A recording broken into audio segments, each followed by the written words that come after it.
श्री शिवाय नमस्तुभ्यम। 9 दिन पूरे होने जा रहे हैं। जी हाँ, दुर्गा नवमी महानवमी आ गई है और उसके अगले दिन है दशहरा। जी हाँ, तो गुरु जी ने विशेष उपाय बताया था नवमी के दिन और दशमी के दिन करने का। इस उपाय को अवश्य कीजिएगा। धन प्राप्ति के लिए, मनोकामना पूर्ति के लिए, साथ में रोग मुक्ति के लिए, सारी समस्याओं से छुटकारा पाने के लिए और जीवन में खुशियां पाने के लिए और हर कार्य में जीत और सफलता मिले, इन सब कार्यों के लिए गुरु जी ने बहुत सुंदर सुंदर उपाय बताए जो हमें नवमी के दिन दशमी के दिन करना है। इन उपायों में से कोई अगर एक उपाय भी आप कर लेते तो आपके जीवन के सारे कार्य के लिए मार्ग खुल जाएंगे, यानी आपका हर कार्य संभव है कि होना ही होना है। चलिए वीडियो शुरुआत करते हैं। स्वागत है मोदी की ऑफिशियल चैनल पर। अगर आप लोगों ने अभी तक चैनल को सब्सक्राइब नहीं कर रखा है तो प्लीज चैनल को सब्सक्राइब कीजिएगा और कमेंट में श्री शिवाय नमस्तुभ्यम हर हर महादेव अवश्य लिखिएगा। पहला उपाय, यह उपाय है विजेता का धागा वाला उपाय। जी हाँ, इस उपाय को आपको नवमी और दशमी दोनों दिन तक कंटिन्यू करना है और करने से आप जिस भी कार्य के लिए जिस भी कार्य के लिए आप सोच रहे हो और उस कार्य में आपको सफलता नहीं मिल रही है तो सफलता मिलेगी ही मिलेगी। तो चाहे विवाह हो, नौकरी हो, नया व्यापार शुरुआत करना हो, या व्यापार में सेल बहुत कम हो रहा हो, कस्टमर नहीं आ रहे हो, व्यापार अच्छे से नहीं चल रहा है, तो ये विशेष उपाय अवश्य कीजिएगा। या किसी एग्जाम की तैयारी कर रहे हो तब भी इस उपाय को आप कर सकते हो। ये विजेता का धागा बांधने वाला उपाय है। क्या करना है देखिए, दुर्गा नवमी यानी महानवमी है, उस दिन आपको क्या करना है, आपको लेना है 1 घी का दीपक। जी हाँ, 1 घी का दीपक और आपको लेना है मोली। मोली क्या होती है? लच्छा। आपको जाना है आंवला के वृक्ष के पास। जी हाँ, इस उपाय को करने के लिए आंवला का पेड़ ही चाहिए। जी हाँ, आंवला के वृक्ष के पास जाकर आप इस उपाय को आप सुबह से लेकर शाम तक कभी भी कर सकते हो और इस उपाय को कोई भी व्यक्ति कर सकता है, कोई मनोकामना हो कर सकते हो। आप जाएंगे आंवला के वृक्ष के पास, वहां जाकर आपको 1 घी का दीपक सबसे पहले प्रज्वलित करना है। आप बत्ती का जो बाती का मुख होगा वह आप गोल भी रख सकते हो और लंबी बाती भी रख सकते हो। ठीक है, दीपक प्रज्वलित करने के बाद अब जो धागा लेकर गए हो, आप मोरी लेकर गए हो, लच्छा लेकर गए हो, उस लच्छे से आपको लगाना है आंवले के वृक्ष की 5 परिक्रमा। कितनी परिक्रमा? 5 परिक्रमा। 5 लगा दे या 7 लगा दे। ठीक है, कैसे लगाएंगे? लच्छा लेंगे और लपेटते हुए परिक्रमा लगाना है। आप सभी को तो आती होगी कैसे लगाते हैं, अगर नहीं आता फोटो में देख के समझ जाइए। जैसे अपन ने लच्छा पकड़ा है और आपने घूमना स्टार्ट किया तो लपेटते लपेटते आपको 5 परिक्रमा लगा लेना है। जब 5 परिक्रमा पूरी हो जाए तब उस मोली लच्छे को वहीं छोड़ना है, तोड़ना नहीं है।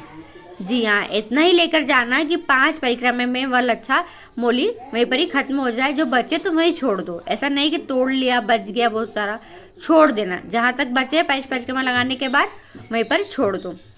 अब आपको एक अलग से थोड़ा सा मोली का टुकड़ा लेकर साथ में लेकर जाना है। ठीक है, क्या करेंगे, आपने देखा होगा आंवले के वृक्ष की आसपास की टहनियाँ निकली रहती है, रेती निकली हुई, कहीं इधर निकली है, कहीं इधर निकली है, कहीं इधर निकली है।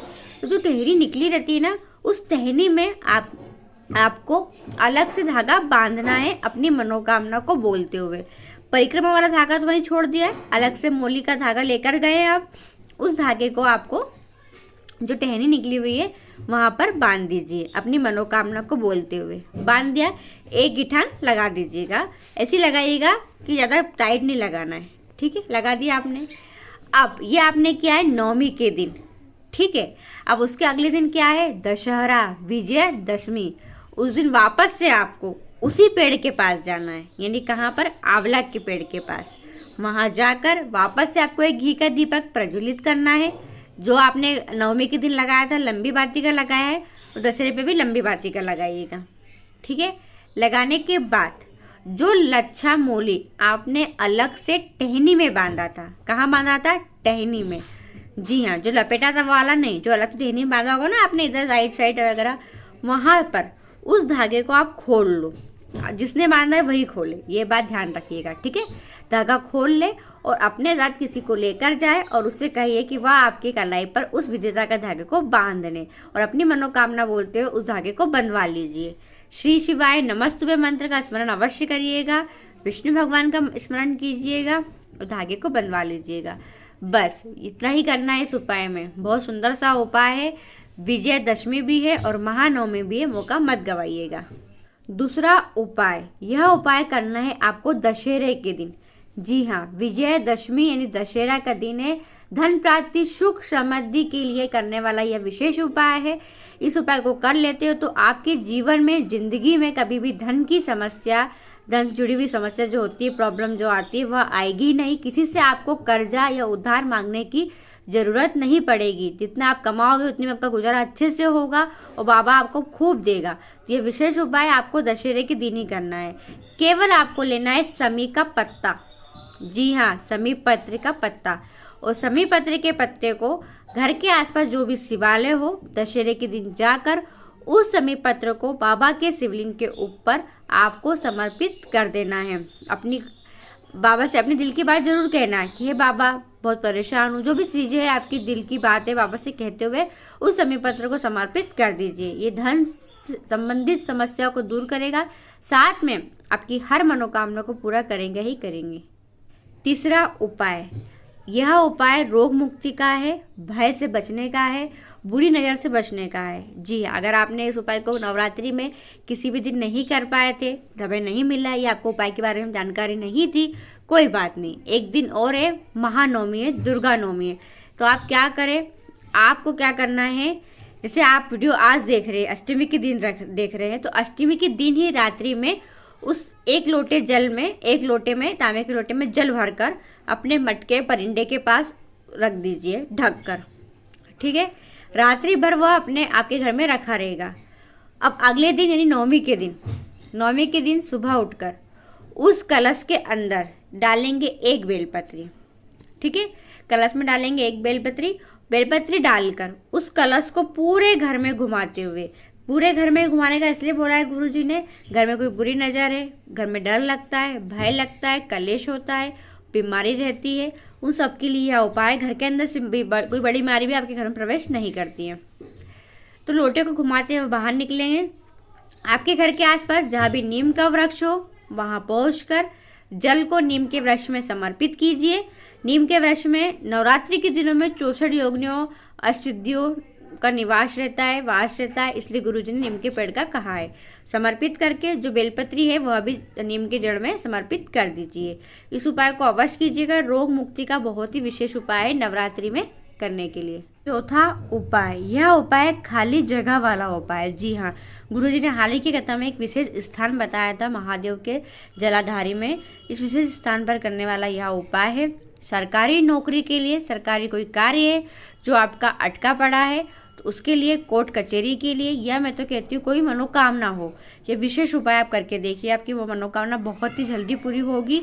एक ही बार करोगे और आपको परिवर्तन नजर आ जाएगा। तो हमारे पास 2 दिन बहुत खास है, दुर्गा नवमी है, महानवमी है, साथ में है उसके अगले दिन विजयादशमी। तो 9 और दशमी, ये दोनों दिन आप इस उपाय को कर सकते हैं। दोनों दिनों में से किसी एक दिन इस उपाय को आपको करना है। कोई भी कार्य हो, सरकारी कार्य हो, सरकारी नौकरी के लिए प्रयास कर रहे हो, रिजल्ट आने वाला है या फिर रिजल्ट भी आ चुका है, कहते हैं ना हमारा इंटरव्यू लेटर नहीं आया है, तो सब चीज़ों के लिए उपाय कर सकते हैं। आप लेंगे 5 दुर्बा। जी हाँ, हरी हरी 5 दुर्बा ले लीजिए। फिर आपको लेना है एक बेलपत्री। जी हाँ, एक सुंदर सी प्यारी सी बेलपत्री। और आपको लेना है थोड़ा सा पीला चंदन। पीले चंदन की एक बिंदी आपको बेलपत्री की जो ऊपर वाली पत्ती है उस पर लगा दीजिए। एक बिंदी लगा देने के बाद उसी के ऊपर आपको रखना है एक चावल का दाना, खड़ा साबुत चावल का दाना। रखने के बाद इनको लेकर जाइए शिवालय। नवमी के दिन या दशमी के दिन, आपको जब समय मिले आप अवश्य करना।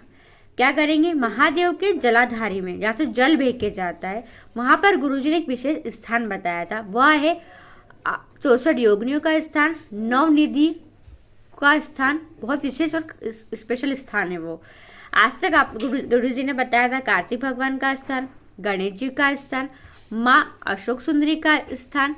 इस बार गुरुजी ने बताया कि माँ अशोक सुंदरी से जलाधारी के बीच में, यानी जहाँ शिवलिंग रखी रहती है और माँ अशोक सुंदरी के स्थान के बीच में जो खाली स्थान रहता है, यह स्थान होता है 64 योगिनियों का। तो इस स्थान पर आपको चढ़ाना है एक बेलपत्री। डंडी का भाग जहाँ से जल बह के जाता है उस दिशा में करेंगे। उसके ऊपर अपन ने चावल भी रखा है और अपने चंदन भी लगाया है, और उसी बेलपत्री के ऊपर आपको रख देना है 5 दुर्बा। समर्पित कर दीजिए, आपके दिल की जो भी मनोकामना है वो बाबा से कह दीजिए। तो ये विशेष उपाय जो आपको 9वीं और 10वीं के दिन करना है, अवश्य कीजिएगा। कुछ पूछना हो तो आप कमेंट करके पूछ सकते हैं। श्री शिवाय नमस्तुभ्यम। हर हर महादेव।